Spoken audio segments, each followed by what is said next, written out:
Bismillahirrahmanirrahim.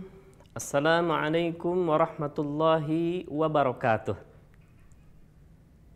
Innal hamdalillah nahmaduhu wa nasta'inuhu wa nastaghfiruh. Wa na'udzu billahi min syururi anfusina wa min sayyiati a'malina.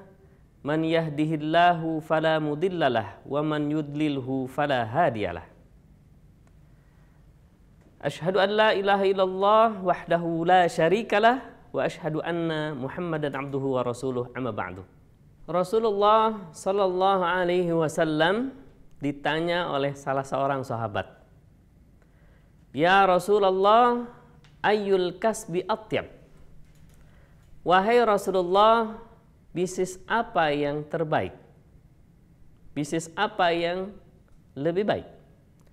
Rasulullah sallallahu alaihi wasallam menjawab, "Kullu amali rajuli biyadihi."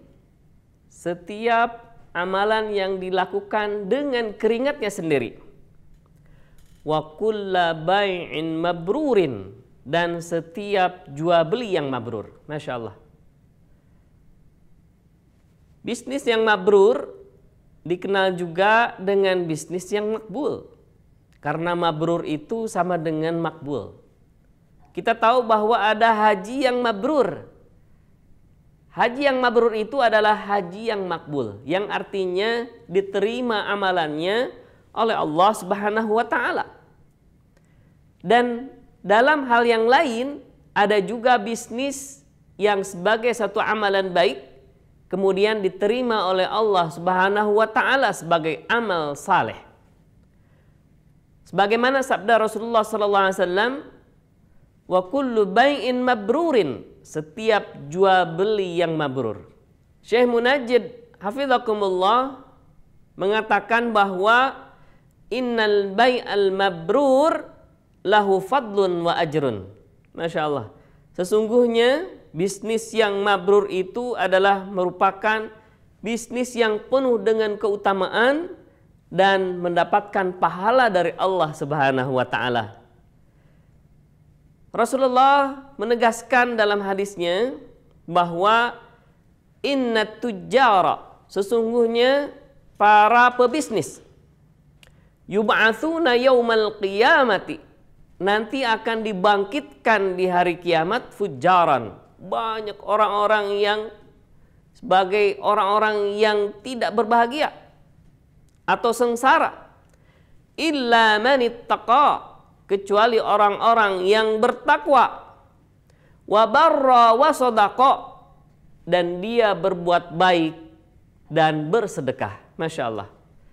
Untuk itu ternyata bisnis yang mabrur itu adalah bisnis yang dilakukan oleh seorang muslim dengan berbekal ketakwaan kepada Allah. Kemudian apa? Kebaikan-kebaikan dan sedekah-sedekah yang dilakukan. Kemudian juga jangan lupa bahwa bisnis yang mabrur itu adalah bersumber dari harta yang halal. Sebagaimana Allah berfirman, "Wa ahallallahul bai'a wa harramar riba." Ketentuan dari Allah, Allah halalkan jual beli dan nanti akan menjadi jual beli yang mabrur. Karena jual belinya dilandasi dengan kehalalan. Kemudian wa harramar riba, dan Allah haramkan riba. Masya Allah. Sahabat Eksar yang dimuliakan Allah Subhanahu wa taala, dalam riwayat lain disebutkan wa'lam anna aunallahi fi salihit tijarah. Sesungguhnya bisnis yang mabrur itu ternyata ada kaitannya dengan apa? Dengan kesalehan. Wa'lam, ketahuilah, sesungguhnya Allah akan memberi pertolongan kepada orang yang berbisnis dan berbisnisnya saleh. Apa itu saleh? Saleh itu adalah dari kata saluha yang artinya beres, rapi, sesuai dengan keinginan Allah. Masya Allah. Maka yakinlah bahwa orang tersebut akan mendapatkan pertolongan dari Allah Subhanahu wa taala. Subhanallah, ketika ada riwayat juga yang mengatakan inna awwala man yadkhulul jannata at-tajiru. keutamaan orang yang melakukan perniagaan atau bisnis, ternyata dia akan menjadi orang pertama kali yang masuk surga. Siapa itu? Adalah baginda kita Nabi Muhammad sallallahu alaihi wasallam. Berikut orang-orang yang berniaga sesuai dengan tuntunan syariat Islam tentunya. Dan kita inginkan bahwa mereka-mereka itu termasuk kategori bisnis yang mabrur. Masya Allah. Sahabat Eksar yang dimuliakan Allah Subhanahu wa Ta'ala, tentunya hal ini, kemabruran ini harus tetap dijaga. Suatu hari ada seseorang yang sedang berniaga dalam pertanian. Karena pertanian ini termasuk sektor perniagaan yang menurut Imam Al-Mawardi termasuk strata yang pertama. Yang strata yang keduanya adalah as-sun'ah atau industri. Ya, yang ketiga adalah at-tijarah atau jual beli. Masya Allah. Nah, petani ini bisa jadi sebagai petani atau juga dia sebagai pebisnis.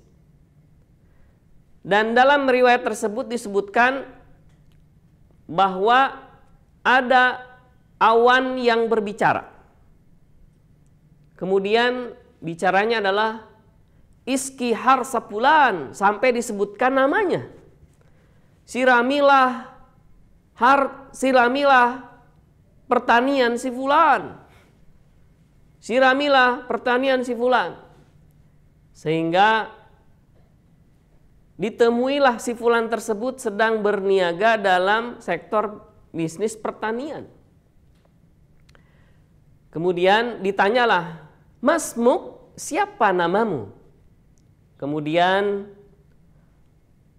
laki-laki tersebut mengatakan, "Kenapa Anda menanyakan siapa namaku?" "Namaku fulan," gitu. Disebutkan namanya. Kemudian ketika dia telah menyebutkan namanya, yakinlah bahwa awan tersebut yang tadi berbicara benarlah itu. Dan si fulan itu adalah ini dia orangnya. Yang sedang memanen, kemudian dia berkata, "Apa rahasianya yang kau telah lakukan? Wahai fulan, kalau kau ingin tahu, kekayaanku dibagi 3. Yang pertama adalah aku utamakan untuk infak fisabilillah. Yang bagian yang kedua aku berikan kepada keluarga. Bagian yang ketiga itu aku akan kembalikan ke pertanianku." Masya Allah. Yang pertama dia prioritaskan adalah untuk fisabilillah. Berarti kalau ada orang yang berbisnis dia prioritaskan untuk fisabilillah, adalah dia termasuk orang yang memilih ini. Seperti siapa? Seperti sahabat ternama Abdurrahman bin Auf yang membagi hartanya menjadi 3 bagian. Sama juga untuk keluarganya, kemudian untuk investasinya, dan untuk membayarkan utang-utang ahli Madinah. Masya Allah. Maka dari itu, ketika seseorang telah berbisnis, sehingga dia termasuk orang yang sukses dalam berbisnis, yakinlah ada kemabruran dalam bisnis itu adalah dengan memperhatikan kehalalan, dengan memperhatikan aturan-aturan yang ada dalam Islam, yaitu jangan lupakan infak fisabilillah. Mudah-mudahan infak yang dikeluarkan menjadi amalan saleh yang menjadi kemabruran dalam bisnis kita. Amin ya Allah ya rabbal alamin. Aqulu qauli hadza wa astaghfirullaha li wa lakum. Wassalamualaikum warahmatullahi wabarakatuh.